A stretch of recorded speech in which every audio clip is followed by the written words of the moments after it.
Okay, this video is going to be on how to set up a cheap yet very efficient Crested Gecko setup.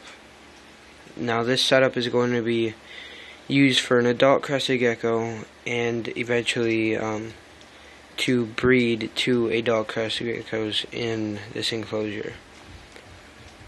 What you're looking at is pretty much the bare minimum for Cresties, and even though it's the bare minimum, it works very well.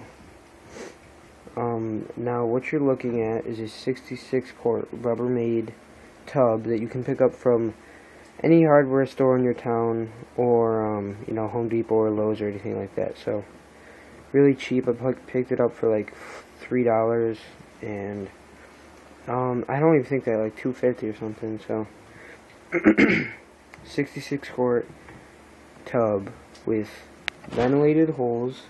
This side's not done. I have to put a row in here and then up here, and then over there you can see I just started it, but these little cracks you can kind of see here, that's from me just being impatient and pushing too hard and it cracking. So,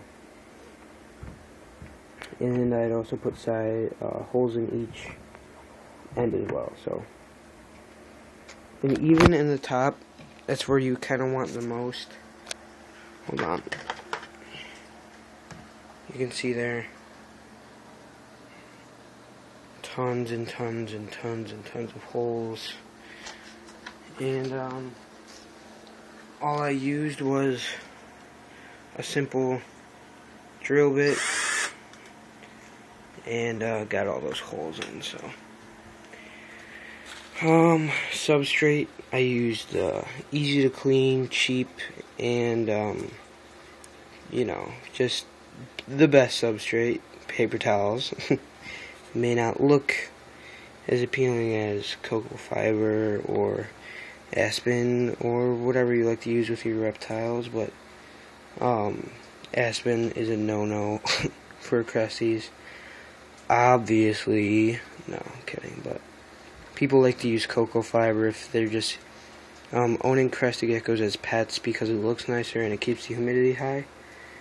But when you're breeding them, it's easier to clean and it's cheaper if you just get paper towels. I change paper towels once or twice a week depending on, you know, if they're bad or not. But moving on, I get these bendy branches because they help with shedding and they love to climb all over things. So really cheap at PetSmart. I think this was like $2 for this big giant vine. And then the terrarium jungle plants are also from PetSmart, and it comes in like a 5-foot strand of leaves. So if you have multiple cages, you can just cut parts off of the one giant piece, and you can use them in each cage.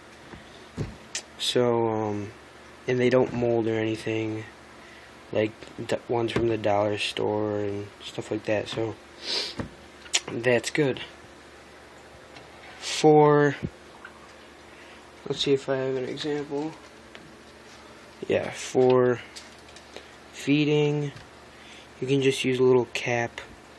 Put the Repashy Crested Gecko diet or whatever you use in like a pop cap. I'm just using a vial cap for one of my tarantulas, but put it right in there, spray it down, and it mix it up a little bit, and they're good to go. They don't really need to be lighted with UVB or anything, and they don't really need a heat source other than, you know, keep them at a nice mid 70s, like room temperature, you know, 75, 70, high 70s.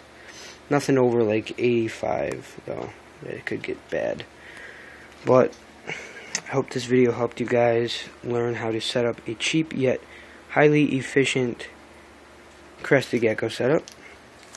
And you can add more. You can add more of this and add more of that, but this is just the way I set them up. I'm probably going to set up another plant here, another vine around there. So I'm picking up a pair of Cresties tomorrow, so look out for that video. Comment, rate, subscribe. Have a nice day.